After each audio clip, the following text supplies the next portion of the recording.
officials in the wake of these attacks. Tash? Taylor, thank you.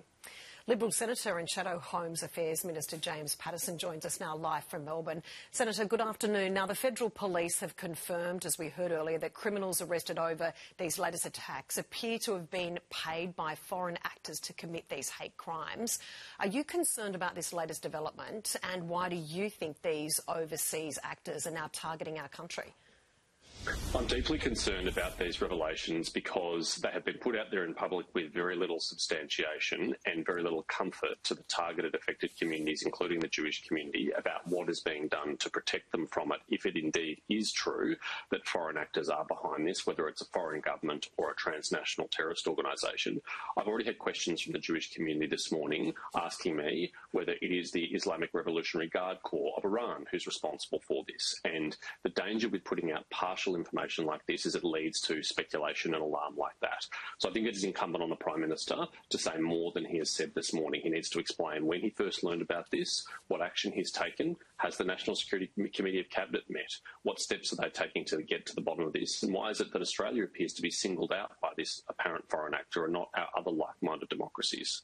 The Prime Minister did say as early as Monday that Australians wanted to see more actions and not meetings, and then he did call National Cabinet meeting. There's been criticisms the National Cabinet meeting didn't go far enough. What do you think needs to be done to crack down on these hate crimes? I think it was pathetic that the Prime Minister waited 15 months into an anti-Semitism crisis before he called a national cabinet. Peter Dutton called on him to do so 14 months ago. And then when he finally did call it, absolutely no action at all has come out of national cabinet. In fact, the only thing that's come out of it is a new database on anti-Semitism. Well, I don't know how that's going to stop people firebombing synagogues and childcare centres. What we need are real consequences for the perpetrators of these crimes. We need mandatory minimum sentences for the terrorism offences that it looks like they are committing, so that they fear the consequences of their behaviour. And we need to make sure that police have all the resources they need to get on top of this and crack down on it. And until the Prime Minister grasps the seriousness of this, then I think it is going to get worse. In regards to the move to actually call it domestic terrorism, do you think the government and authorities need to go that far to ensure the full force of the law is thrown at these offenders when they're convicted?